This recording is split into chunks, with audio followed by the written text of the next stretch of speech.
Bienvenidos al bloque de Economía y Mercados de RPP Noticias. Y bueno, vamos a hablar de una de las principales promesas de campaña del presidente Pedro Pablo Kuczynski, que a todas luces parece que no se va a poder cumplir, y me refiero a la reducción de un punto del IGB de 18 a 17%. ¿Y por qué no se va a poder cumplir? Porque en diciembre, cuando se emitió el decreto, uno de los decretos legislativos, se condicionó esta reducción a cumplir ciertas metas de recaudación del IGB. La meta fue que al cierre de mayo se llegue a una meta de 7.2% del PBI en la recaudación del IGB, pero parece que no se ha podido lograr. Para analizar ese tema estamos con el profesor de Centrum Católica, el economista Alejandro Indacochea, a quien le doy la bienvenida, y me gustaría saber su opinión. Parece que a todas luces esta meta fue bastante optimista, ¿no?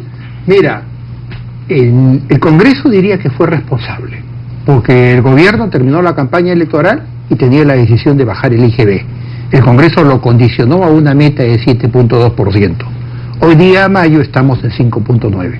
No se ha cumplido la meta. ¿Qué ha fallado ahí? ¿Por qué no se ha podido llegar a esta meta? Porque yo sé, en la primera mitad del año la recaudación no ha venido nada bien. La actividad económica en general. Este año va a ser difícil ese 3%. Hay una caída continua en la inversión privada y en la inversión pública.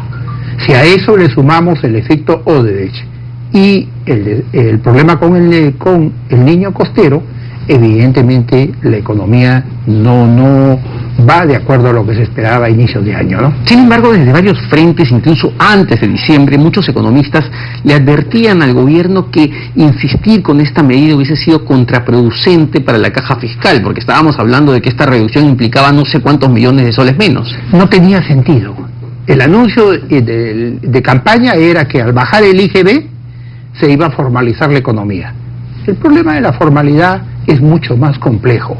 Si un informal no paga nada versus pagar 18 o 17, sigue pagando nada. Entonces no cumplía con su objetivo. Se anunció como reforma tributaria. Sí. Y el único efecto que vemos que ha logrado el gobierno de esta reforma tributaria es que baje la recaudación. Exacto, pero también el ministro Torne mencionaba que la reducción del IGB era una parte pequeña de toda la reforma tributaria que ellos tenían para formalizar la economía, y se tenían metas bastante optimistas, digamos. ¿Cree que esa reforma tributaria, primero, se ha implementado, está funcionando o quedó? ¿Cuál reforma tributaria? No ha habido reforma tributaria. Se anunciaba, y necesitamos una reforma tributaria años después.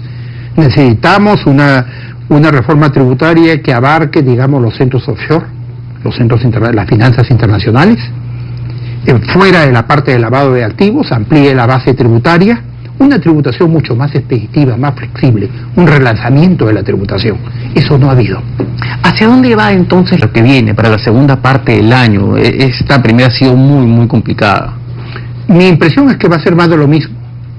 A los pocos que tributan, seguirlos afectando, seguir en la misma dirección, ¿no? Y no es una tributación, evidentemente, pues que persiga otros objetivos, que vaya auténticamente a una reforma.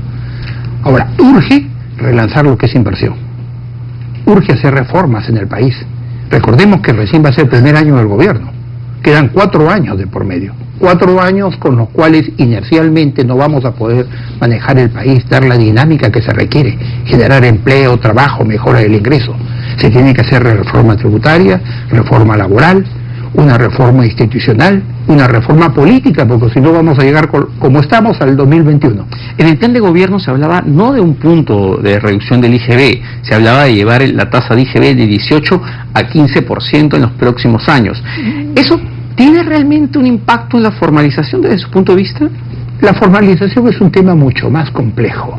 Hay variables no solamente de evasión, sino hay variables culturales, estructura misma de la economía. En la parte laboral, pongamos, los sobrecostos laborales son más del 50%. Entonces, hoy día, ¿qué sucede? De 16 millones de la población económicamente activa, solo 4 millones son formales. 3 de cada 4 no tienen nada.